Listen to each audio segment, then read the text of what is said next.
بسم الله الرحمن الرحيم. كتاب رياض الصالحين. باب وجوب الجهاد وفضل الغدوة والروحة. وقال الله تعالى: يا أيها الذين آمنوا هل أدلكم على تجارة تنجيكم من عذاب أليم تؤمنون بالله ورسوله وتجاهدون في سبيل الله بأموالكم وأنفسكم ذلكم خير لكم إن كنتم تعلمون يغفر لكم ذنوبكم ويدخلكم جنات تجري من تحتها الأنهار ومساكن طيبة في جنات عدن ذلك الفوز العظيم. وأخرى تحبونها نصر من الله وفتح قريب وبشر المؤمنين. والآيات في الباب كثيرة مشهورة. بسم الله الرحمن الرحيم. والصلاة والسلام على نبينا محمد وعلى آله وأصحابه وسلم تسليما كثيرا. سبحانك لا علم لنا إلا ما علمتنا إنك أنت العليم الحكيم. أستغفر الله الذي لا إله إلا هو الحي القيوم وأتوب إليه.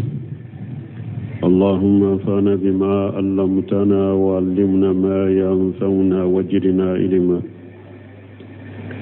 biye tarata suye hijriya bakele ani kemenani ani binani ani woro shaharu saban minye hijriya sankalo segina bisunye otani konontonai miladi nasaraw ka jate bafula ani muga ani duru sankalo fulana bisunye otani seginai ambe dawdabu masjid ar-raja wa ambo kono darasu gal hafiju nawawi aka kitabu kono riyadu salihin bonda minna ko abe kuma jihadu wajibiya de ka anini mo minye so madakele ube wula fila kele niya ke ala kasira la ni fasamanta min bola bi bondai ayam min kalananka wa qala ta'ala ya ayyuhalladhina amanu hal adullukum ala tijarati tunjikum min azabi alim ila akhir al-ayat. Imam an-Nawawi al-Hafiz an-Nawawi ayanni ayaw kala wa kofiako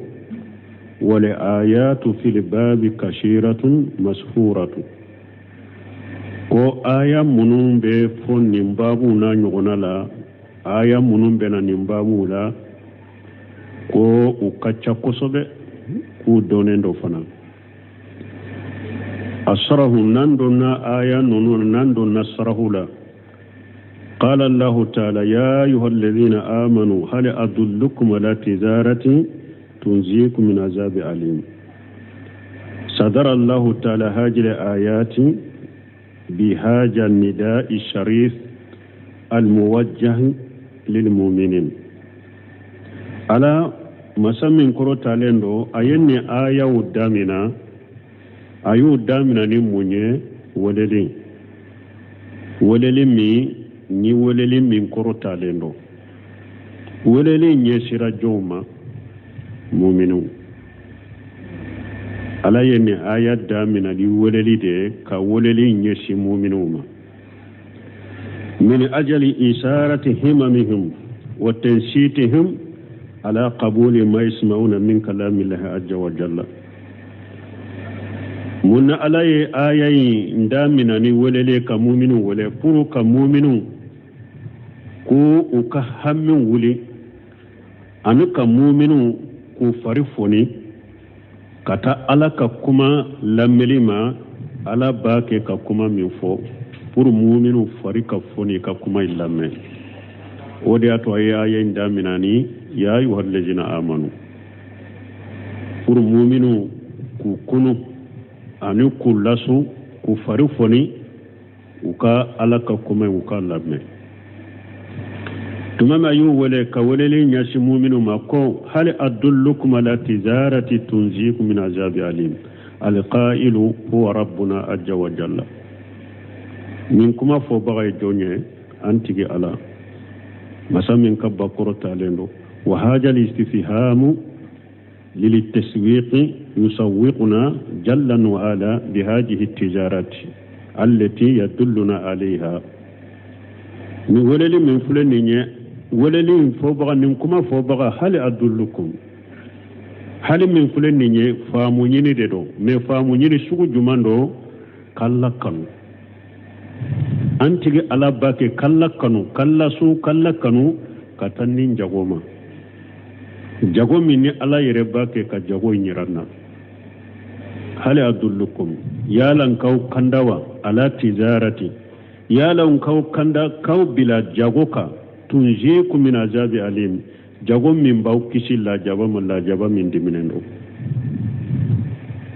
واستفاد من قوله هل أدلكم أنه ليس لنا الطريق إلى هذه التجارة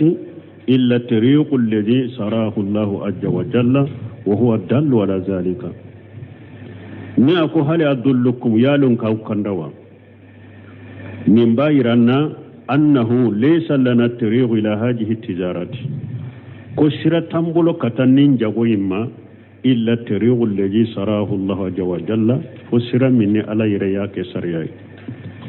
مسامين كبوا كورتا لنو ala fule ka nin jago min yiranna sira site aw mbolo kata nin jago inna foni ala yereye sira min ke sariyai wa huwa dallu ala zalika ala de ya an kanda kata nin jago ma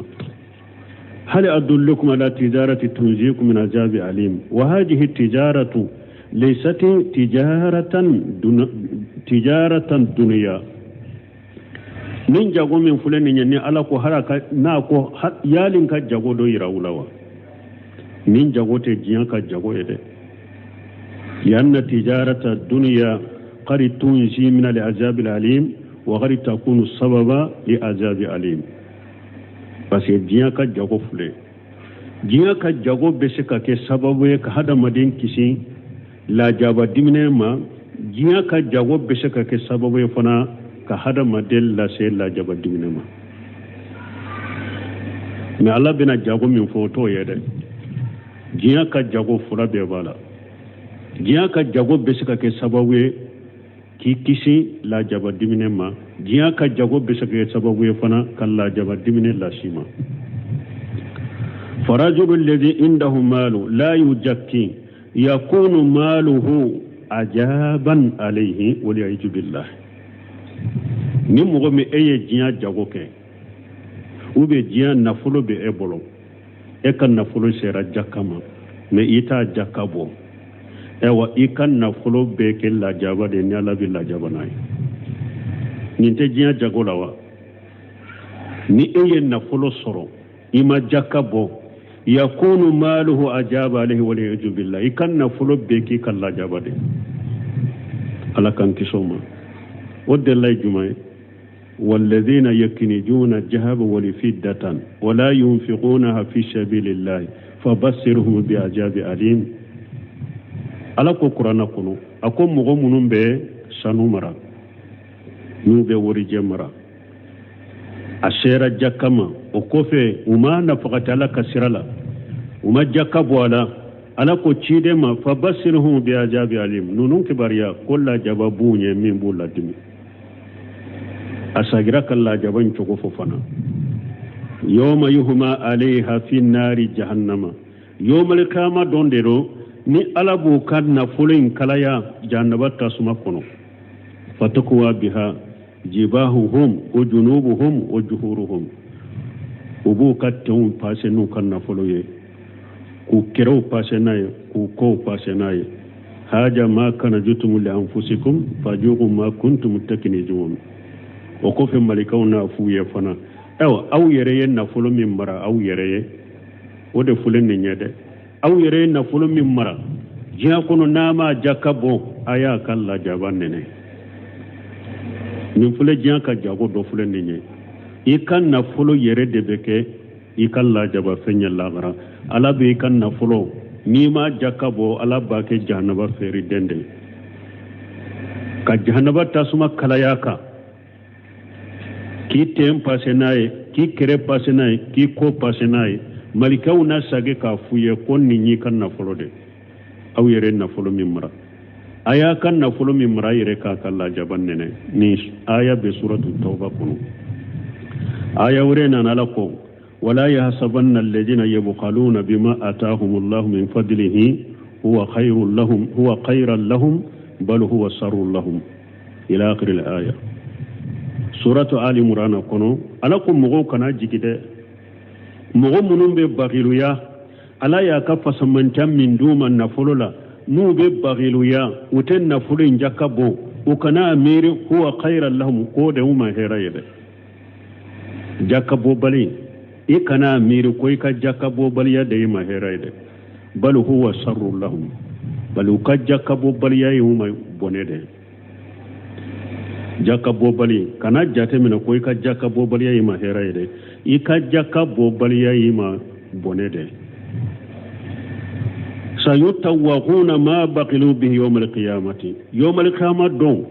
abakan nafulu min marannama jakabo ala bakan nafulu ke bagade au kan na qiyamah keneka walillahi mirasu samawati wal ard wallahu bima ta'maluna khabir awa sankaba wolon fula ciye ala tade duguma ko lolon fula ciye ala tade awa abe fenwo fen kala ba konona na kenema ala ba bedo manala ya ira ni mugo majakabo ikan nafulu billa jaballa e pite to jiya kono illa ba laba ibeta kan nafulu intore kaso nunun to kadu nunun tore abebe sage kanane ala dema sanka bolon fula ciye ta bagay ne de duguma ko lolon fula ciye ta bagay ne de mugo be sanni duguce dondola sanni duguce jiya kata jiya tile boyro fo binyoro ite kamme abebe bo jiya kono dukolo be sage katala de ma sankaba marali ewa ciye be sage katala de ma cire nyen nin fana sarawanye hadisa kono akon mugo minte jakabo yo malika do ala bi ka jakka inke gorongo fima de sa gorongo fima bagam bolo hari sita kunkolo la bagam min bala hari si akunkolo si be buruna baga bolo yomal khama do o sa gorongo fima de be meleke jakabo bali kanna kasagi kimina ni tamam fulay abiki awa abafo ana maluka ana kanjuka ne de kanna fulo yende yi kanna fulo mi marajiya kono ne de do samba bi duru hadama dewbe samba bi duru minke joli la qiyama keneka samba bi duru ebe ningoro fima de bolo nabiki ana maluka ana kanjuka fo ala kata kiru tige joni nyogonche ni kiru tige rasa hari biya mabade imma iye samba bi duru minke gorongo fima imbolo ika junubu bana ina tari janna imma hari biye samba bi duru minke gorongo fima imbolo ika junubu mabba ala na fo malika we aye tana hari bi jannaba kuna kata toke hatta yaqdi Allahu bayna ibad ثم يرى سبيله إما إلى النار وإما إلى الجنة دونك على كان سلا كان تنغا تجارة الدنيا قد تنزي من العذاب وقد توقع في العذاب جيا جاغو أبسك هذا ما دين كسي لا جابا ما جيا جاغو بسكي بي لا جابا فنكون mais ala bake kala sukata jago mi no te jiya kal jago yinyo parce que jiya ka jago la halafule jiya ka jago bese ki kisi la jaba ma jiya ka jago bese ki bi la jaba ko abe jonk ci la jaba rubba malu salih li rajul salih rubba malu salihu li rajul salih ni'ma malu salihu li rajul salih ci den ko nafulu nyuma nyana nabe mo nyuma mbolo ni mo min kan nafulu kanyi nafulu nyuma abe mo nyuman bolo nin kanye de parce que nin nafolo beke sababu ka tigi kisi la jabama mais nin nafolo kera mo bolo nafolo imani a ube nafolo kanya be min bolo amani o bi la jabade kono ala kan sala kan tanga لكن هذه التجارة التي أرادها الله عز وجل علينا من ننجو من فلن ني على يايرنا ونسأل الله عز وجل أن يجعلنا وإياكم ممن يقبلونها ننجو من فلن ني على يايرنا أم بألا دل ألاك أنك أني أو أنك ننجوي أنك كامنا بغي ألا كانت ننجو من بغي ألا باكي كجو من يرنا يقول ألاكو تنجيكم من عذاب أليم أكون ننجو من ألا باكي كيرنا نمو من يجوي منا يبارك ناي جوي بي كشي لا جابا من لا جابا من دمنه أي عذاب مؤلم أبي كشي لا جابا من بلا دمي لأنه لا عذاب أصد على من عذاب النار بس لا جابا سيتي من كدمي كبو كتمي تاسما لا جابك آجاني الله وإياكم منها على كنين أو كسي تاسما لا جابما ما هذه التجارة من ننجو يجمعي ننجو جمانو قال ألكو تؤمنون بالله ورسوله جاغو ينفلي فلو أكون فلو فلي كلمناني ألاي كلمناني تشيدني إكا على كلمة بطو إكا نفوي فرا ألكا توحيد الربوبية توحيد الأسماء وتوحيد الأسماء والصفات توحيد الربوبية توحيد الألوهية توحيد الأسماء والصفات نونون كسبتي بريكا على كلمة بطو مشركية الشرك الأكبر الشرك الخفي الشرك الأصغر إكي يرقرش نونون بما تؤمنون بالله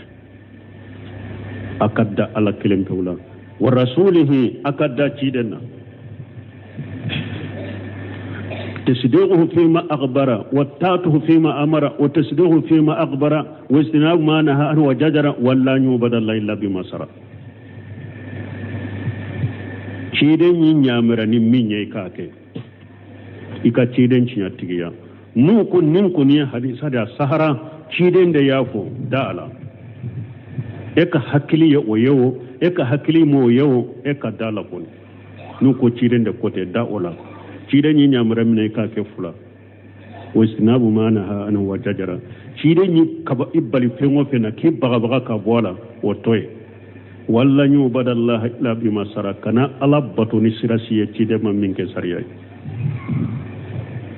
wa rasulihi tu'minuna billahi wa rasulihi akal limanani ala yana ci de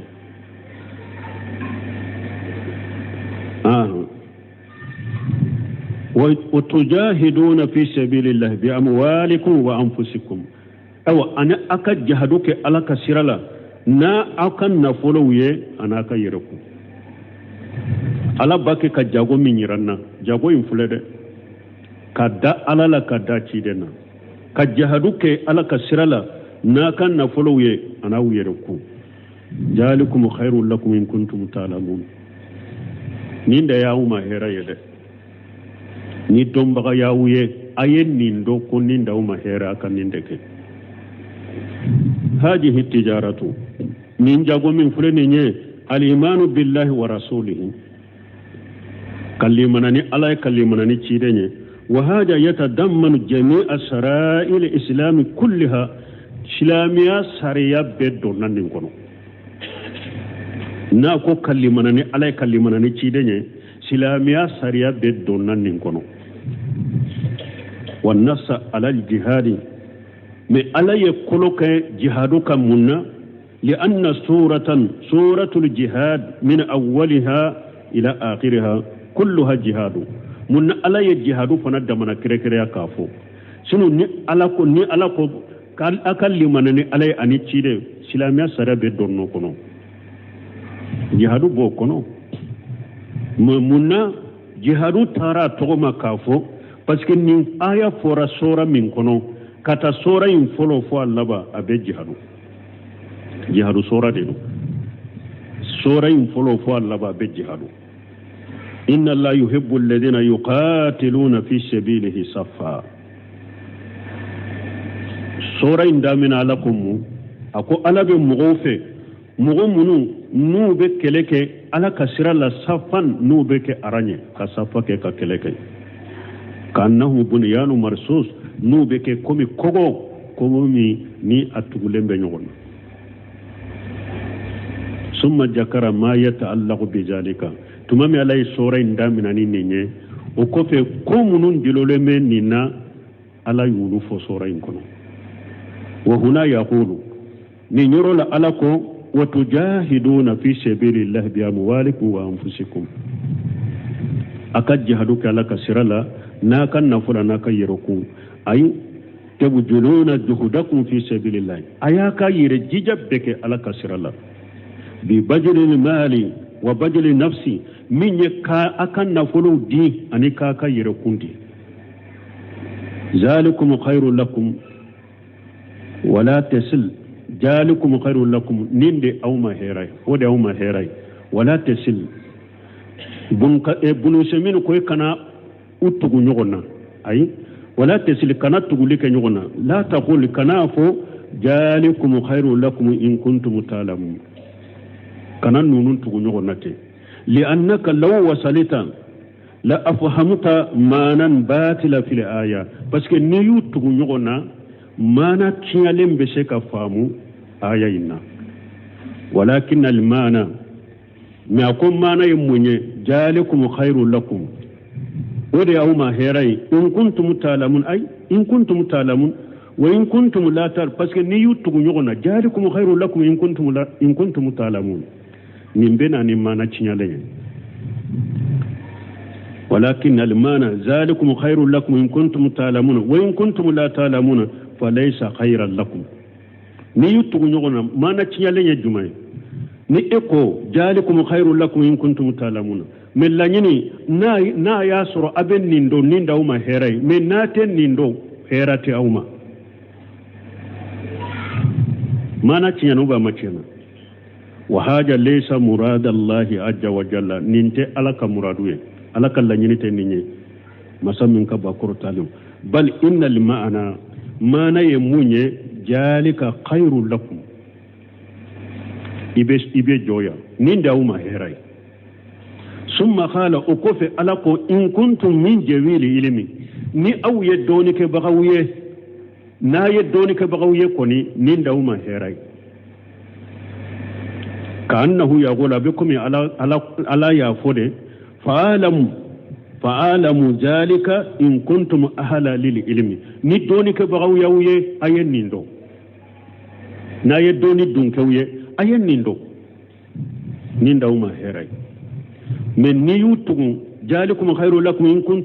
in kuntum ta'lamuna ninda uma heray na ben nindo ninda uma ni abe fendo ninda uma heray na te fendo fana na te nindo fana herati auma la nyini be cinya odela la nyini be cinya wala mais la nyini yede ninda uma heray na ye doni dunken wuye ayen ninde do ninda uma heray na ye doni dunken wuye haja huwa al amalu ninye bara sisa ala ye jago min fo bara te ninyewa kallimana ni ala ya ni cide ka jihadu ke ala kasirala na kan na foloye ana yere ku ninye bara de sisa fama huwa sawabu saray jumay yaghfir lakum junubakum ويدخلكم جنات تجري من تحتها الأنهار ومساكن طيبة في جنات عدن ذلك الفوز العظيم سراي جمعة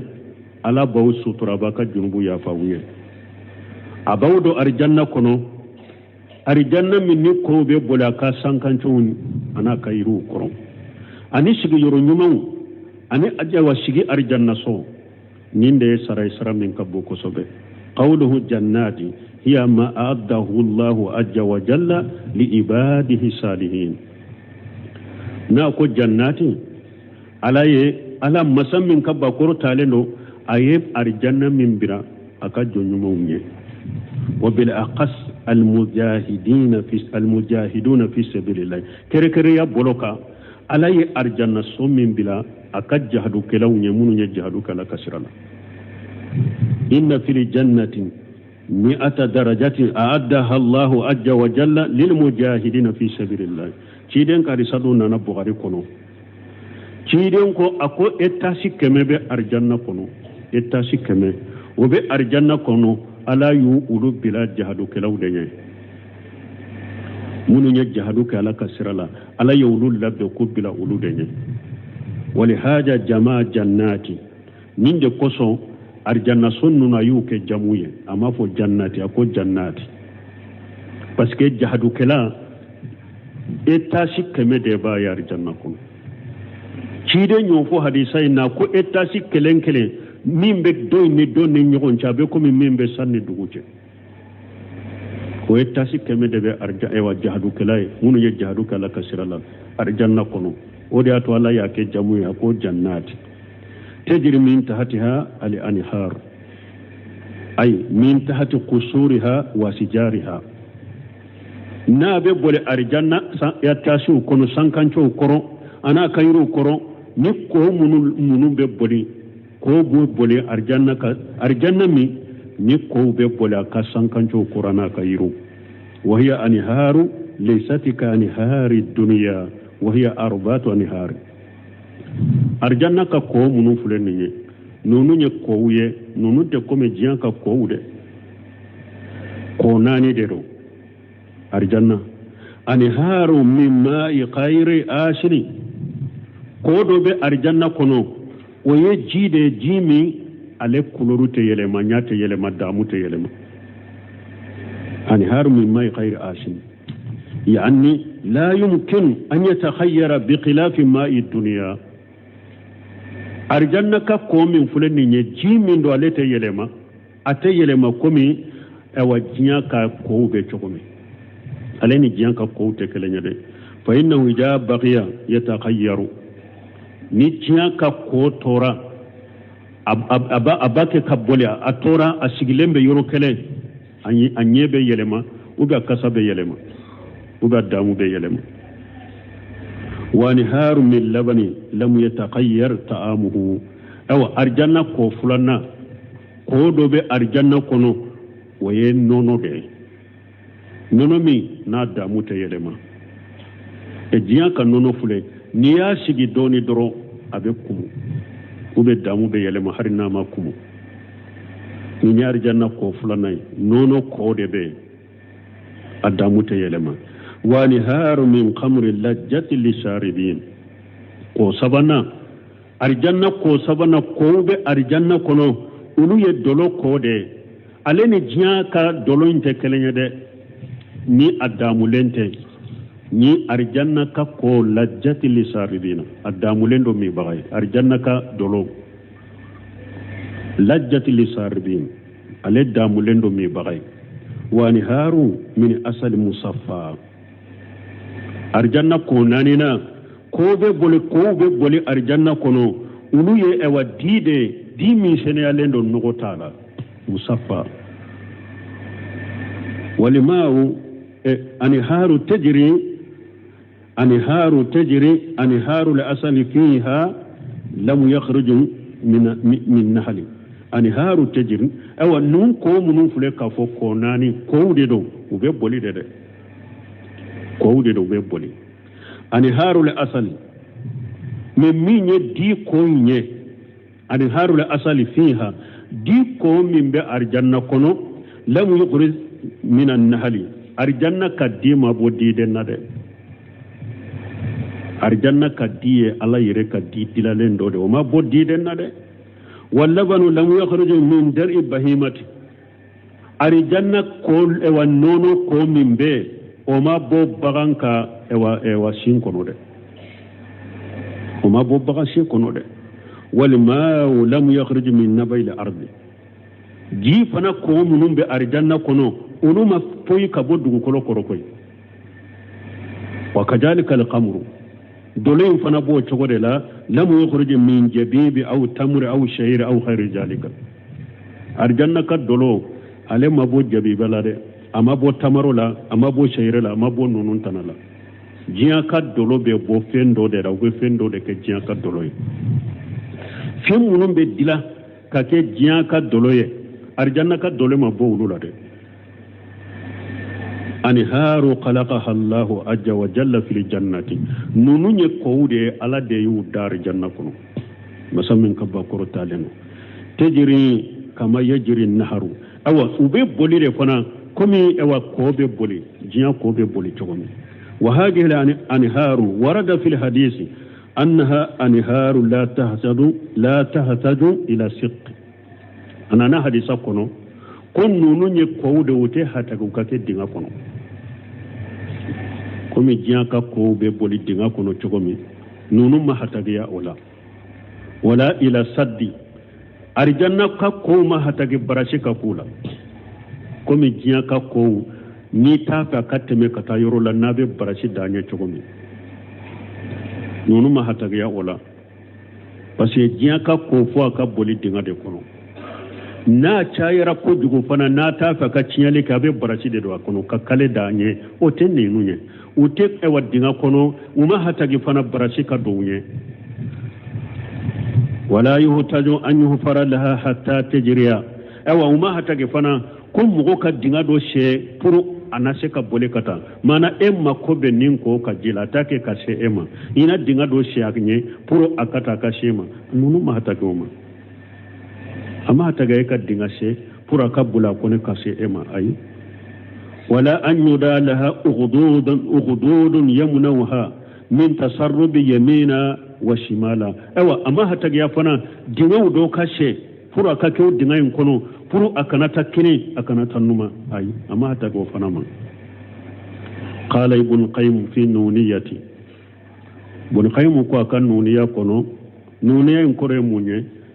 baytu kelen kele allaban be ken nunu de nunu yen koro yo wode anharuha fi khair uqdudi jarati subhana mumsikha an al fayadani bul qaymu yeninde fo ako anharuha ko arjanna ka ko fi khair uqdudi jarati ko ulu be boli ute boli dinga kono ko dinga tana ko ulu be boli ode kono arjanna ka ko dinga tana ulu be boli ode kono mana ulu te boli dinga kono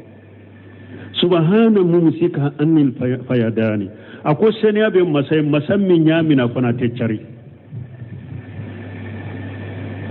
arjanna ka ko yenunde summa inna haja nahara o kofe nin ko min fule ninye yati tawan ikhtiyarika anta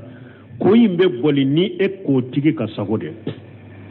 e ka arjanna so nin ko nani min be boli akono aka yiru kono aka sankancho kono ko yimbe boli ni e arjanna deinde ka sagoy tatlubu anna lima yajhabu yamina yajhabu yasara yajhabu amama yatawaqqafu kama tasaw ni ko jima takininde fe jimbe takinina ni ko jina kasama kana numa bina numa ni ko jina akata nyefe beta nyefe yatawaqqafu ni ko akajo yatawaqqafu abejo kama tasaw komi cogo ya minyejiya bal mamud lamini sinkati ka tafsiri dola akonni arjanna de ni be hari etasi de da sampe ko yimbe duguma ni ko aka korta ki sura bi sura yimbe korta kata sampe ki sura mako be jilan ka jigi ngata jitai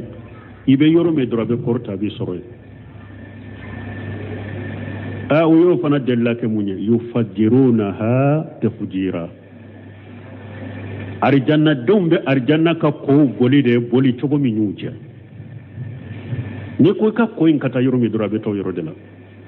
ni be kininde fe ni ko na kinin fe be soro abi soro na numande fe abe no abe tan numana na nyefe de sabe na nyefe ta sanfe abe ta sanfe ijo abe jo i boli abe boli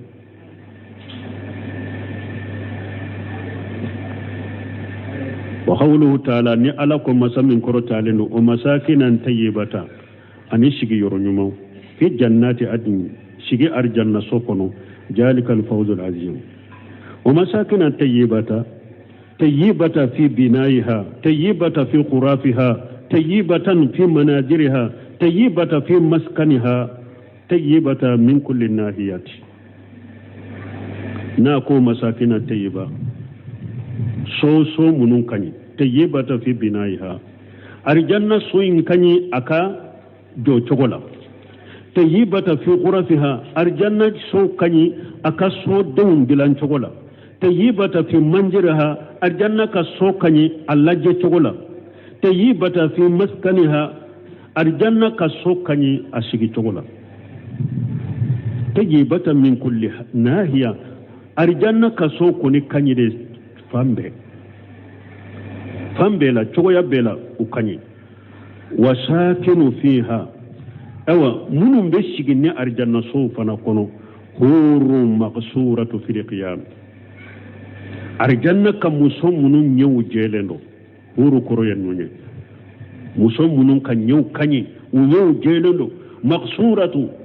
fil qiyam awa uluka eva fembe da bedda ukatanta inde koro uka fembe bedda ukatanta inde koro mamudu lamini sinkatibe istimbatu dokenina akon ni ya yiranna ko ewa muso ka cenyi dafale nyede na te boso kono akon ni muso ka bole ka chacho kono dro oyi ka ceni anyi ka nyuma ya nasiliye ko paskala tumbe arjanna muso mankutu ni cenyi ni nyuma yae ayu mankutu re maqsuratu fil qiyam uka ko bedanye uka tantan korode maqsuratu fil qiyam mi lului awa nunun be tanta munun fana koro tanta munun do tanta nunun dilalendo ni lului de murtafi'ati nu koro talendo lulu min koro talendo min ahsan ma tarahu basara hadam ay nyabe femminye nyaye femmin kanyi kateme fembeka nin tanta dilalendo chokodela qala an-nabi sallallahu alaihi wasallam nabiyuma ko wala kataruna kishibaka jannatani min jahabin aniyatuhuma wama fihima cidin ko arjanna sofula dobe arjanna denya arjanna kono o arjanna sofula udilalani sanu de mina bu kono be sanu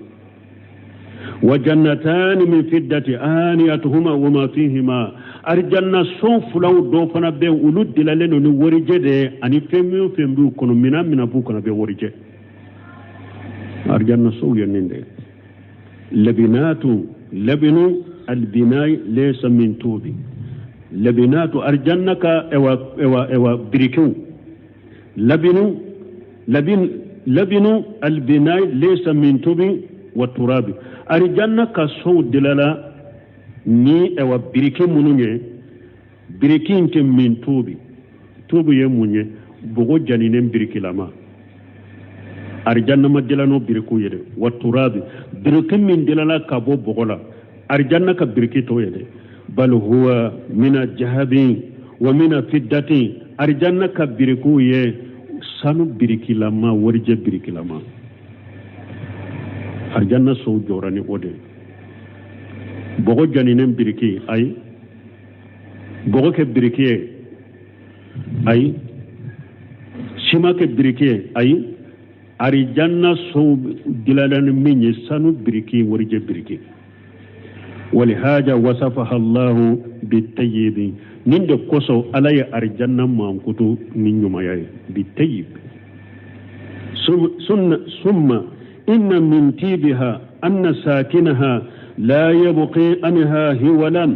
او ارجننا يماي دوي منيه arjanna sigi baga ebe arjanna min kono ibe so min kono ita fe kar janna so ka yerema ka ke sosiye ita fe ka yerema ka bola masakinu dunya jiya ka so fule mahama hasunati ni e ka so nyana chogo jiya so satara ma huwa ahsan min baitika dondola ina dudo ina sodo ya kausi tai jinya so iya dila chogo nyana chogo dondola ibe do taya kausi tai fataqulu lenta haja hey bafu harin ne fana tunkan nin soro harin ka so tunka ken nin yogonai harin tunkan nin so yisoro o jinya tai lakinna li jannata me arjanna la yabqi hiwalan am maskanihi etafe ekayele makaboy ka sokuno etafe fana so impana ka fale ka ke so wereshiye wala intiqala itafe ka wuli ka bola fana kullu insani yara annahu wa an'am ahla al-jannati en ñaar janna kan nema doyede natabaya ala ba fo si kabar janna dem du sukunna ka wasade do beddu sukunna ar janna den kelen be e bi kar janna so min kono e nyana nema be de bolode nema le no katemar janna dunke beka ala bode wasado ar janna nin fana te nema yiwa ni nyen nema bade ar janna den kelen e nyana e be so min kono e bi kar janna so min kono e be nema min kono nema e de nema le no katemar janna dunke beka لكي لا ينكسر قلبه لو أرى من هو أفضل منه ألا يني نيما كار جنة دنيا مونيه فرو إدو سكون كنا كريم ni eye doye min kausa ki to kar janna soko ne doye min kausa eddu sukun kana kari iddu sukun kana ciyan ode ya to ala yennin wasa ken ne mayar janna dum mo kelen bimbe ar janna nyana inta kawnyi katime beka pour kana mo taye min ta kawsi taye ni biskumbe ciyan akisu jalika ahlun nar ewa jahannaba dew tasuma dunkew ulu yennin kontrede nin tanade be uluka ahlun nar wal yaidu billah tasuma dunkew ala kan tanga tasuma ma yara ahaduhum annahu asaddu ahlin nar ajaba me tasuma dunkew bolo jahannaba den kelen bolo nede ka janga kataka keleni be ala kan kisi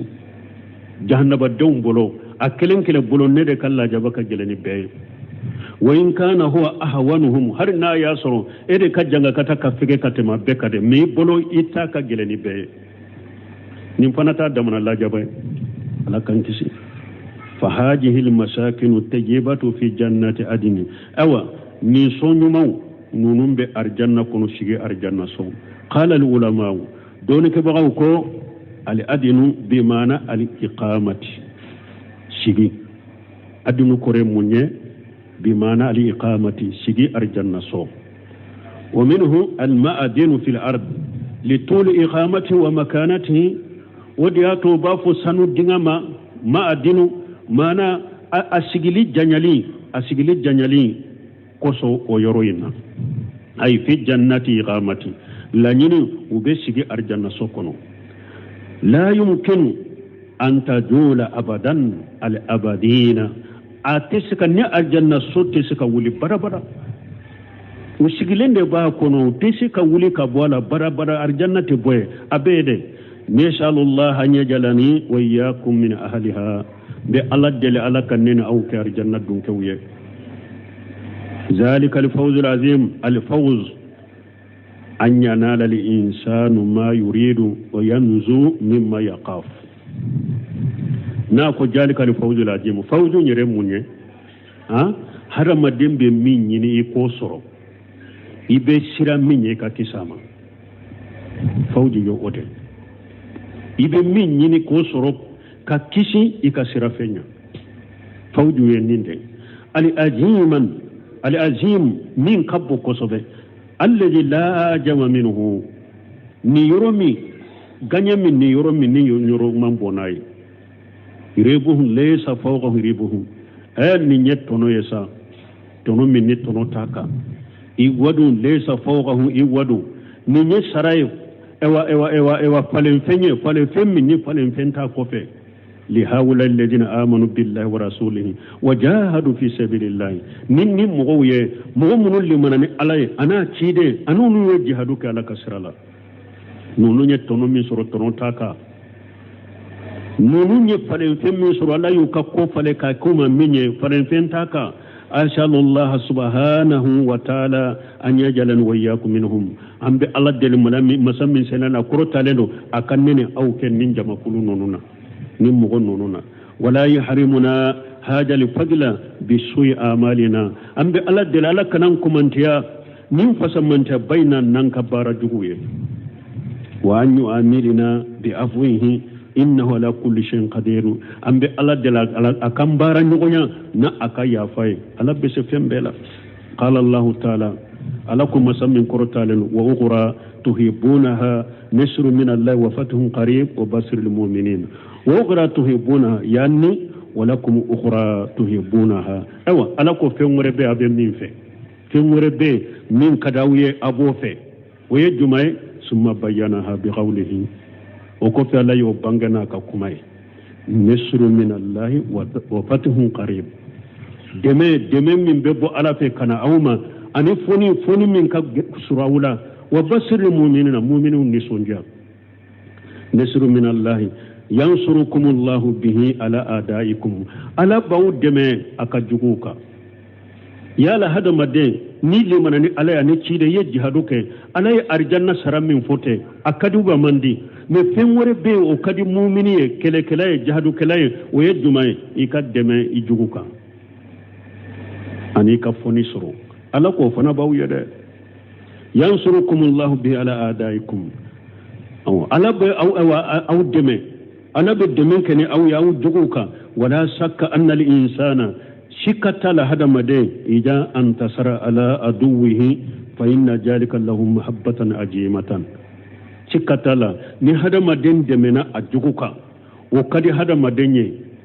وكذا هذا مدين ديالي من ناكبو كوسوبه وكانوا نندو كتا هذا مدين ما كانوا من كبو كوسوبه إكاد جوكا لأن الله تعالى يجعل عذابا عدوه على يده parce que ala yi ka jugu la jaba do yere bolo kama qala taala nimbe ko min ala ko masamin ko talen qatiluhum ay kafiru kale yuwajibuhum allah bi aydikum ala bu la jaba naw aw boloye aw mu'minu boloye wa yuqjihum ala bu maloya wa yansurukum alaihim ala bawdemuka wa yasfi sudura qaumin mu'minin ala be mu'minu mogo munu ye mumino ala buddu sukun furake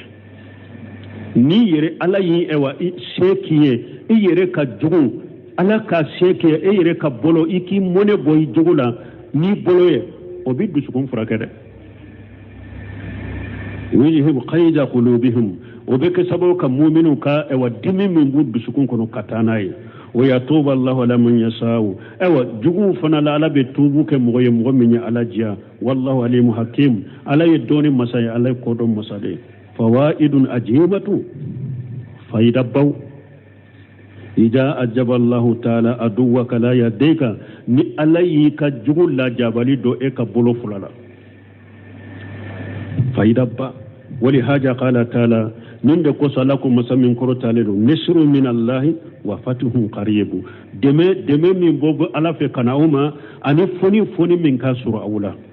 وقد حصل هذا للمؤمنين في صدر هذه الأمة أو نمن تكون فلولا مؤمنو ينصروا نمن تكون فلولا مؤمنو ينصروا فتح الله عليهم فتوحات عظيمة ala ye ewa dugu ewa foni bade kuye foni nu de kuye foni nu munun kabbo kosobe wa ghanimu qana'iman kathiratan wa yaqnima chaman suru لأنهم قاموا بما يجب عليهم من الإيمان بالله والجهاد في سبيل الله عز وجل باسكو اولو علي مين بلا وكو جوراناي كلمنني علي كلمنني تشيدي كجهدك على كسر لما سمن كبكرو تالندو وجوراني ويه ثم قال وكف علىكو وبصر المؤمنين مؤمنون وكبار يكون نسونجا يعني بصر بهذه الأمور كلها من كان مؤمنا بها أو مؤمن دالم بن قولا وتقول مؤمن نسونجا ننكو نون بيه كو منون نانا آية نون كنو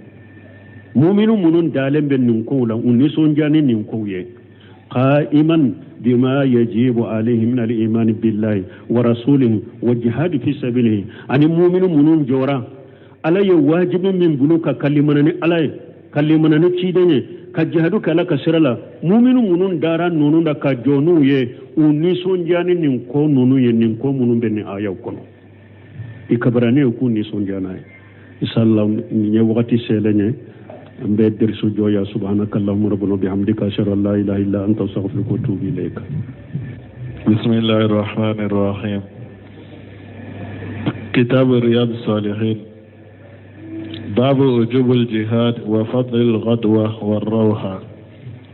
وقال الله تعالى: يا أيها الذين آمنوا هل أدلكم على تجارة تنجيكم من عذاب أليم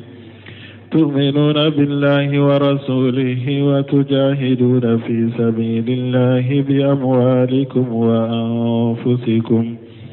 ذلكم خير لكم إن كنتم تعلمون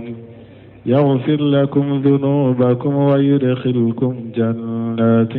تجري من تحتها الأنهار ومساكن طيبة في جنات عدن ذلك الفوز العظيم وأخرى تحبونها نصر من الله وفتح قريب وبشر المؤمنين والآيات في الباب كثيرة مشهورة. بسم الله الرحمن الرحيم والصلاة والسلام على نبينا محمد وعلى آله وأصحابه وسلم تسليما كثيرا. سبحانك لا علم لنا إلا ما علمتنا إنك أنت العليم الحكيم. أستغفر الله الذي لا إله إلا هو الحي القيوم وأتوب إليه. اللهم انفعنا بما علمتنا وعلمنا ما ينفعنا وزدنا علما. biye tarata suye hijriya bakele ani kemenani ani binani ani woro shahru saban ninye hijriya sankalo segina bisunye otani konontonai miladi nasaraw ka jate bafula ani muga ani duru sankalo fulana bisunye otani seginai ambe dawdabu masjid ar-raja wambo kono darasu gal hafiz nawawi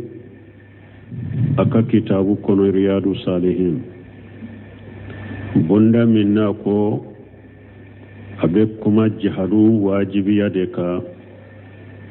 anini mo minye so madakele ube wula fila kele niya ke ala kasira la ni fasamanta min bola bi bondai آية من كلامك وقال تعالى يا أيها الذين آمنوا هل أدلكم على تجارة تنجيكم من عذاب أليم إلى آخر الآيات. إمامنا النووي الحافظ النووي أين آية وكلا وكفيكو ولآيات في الباب كثيرة مسحورة ko aya munun be fon nimbabu na nyogona la aya munun be na nimbabu la ko ukacha kosobe ku donendo fana asrahu nando na aya nunu nando nasrahu la قال الله تعالى يا أيها الذين آمنوا هل أدلكم على تجارة تنجيكم من عذاب أليم. صدر الله تعالى هذه الآيات بهذا النداء الشريف الموجه للمؤمنين على مسمى كرو تالندو أيني آية ودامنا أيو دامنا نموني وللي مي ni weleli min koro talendo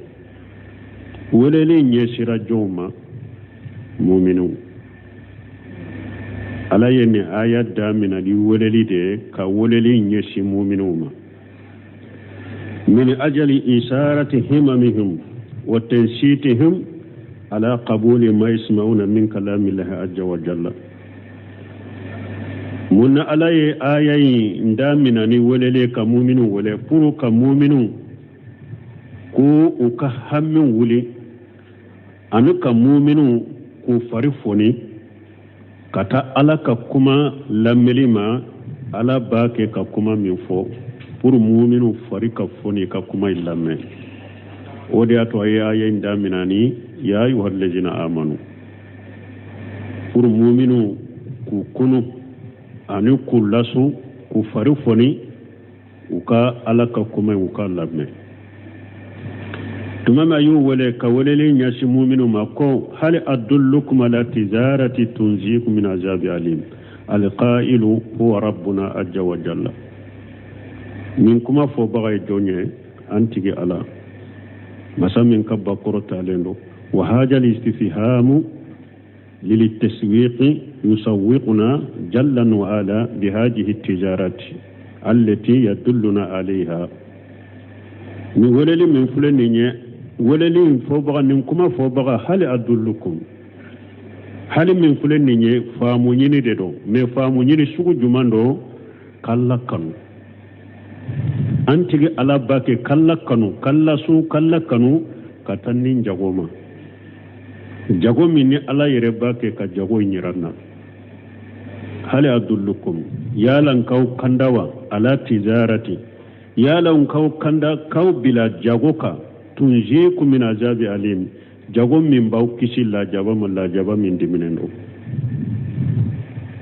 واستفاد من قوله هل أدلكم أنه ليس لنا الطريق إلى هذه التجارة إلا الطريق الذي سراه الله عز وجل وهو الدل على ذلك نأكو هل أدلكم يالون كاو كندوا من بايرنا أنه ليس لنا الطريق إلى هذه التجارة كسر تنبلو كتنين جاويما إلا الطريق الذي سراه الله عز وجل فسر مني على يرياك سرياي مسامين كبوا قرطا لنو ala fule ka nyin jago min yiranna sira site aw mbolo kata nin jago inna foni ala yereye sira min ke sariyai wa huwa dallu ala zalika ala de ya an kanda kata nin jago ma hal adullukum ala tijarati tunzikum min azabi alim wa hadhihi tijaratu laysat tijaratan dunya nin jago min fulani ne ala ko haraka na ko yalin ka jago do yirawulawa nin jago te jiyan ka jago yede yanna tijarata dunya qad tunji min al-azab al-alim wa qad takunu sababa li azab alim parce que jiyan ka jago fule jiyan ka jago be se ka ke sababu ka hada madin kisi la jaba dimne ma jiyan ka jago be se ka ke sababu fana ka hada madel la se la jaba diminema mais Allah bina jago min foto yede jiya ka jago fura be bala jiya ka jago be sika ke sababu ki kisi la jaba diminema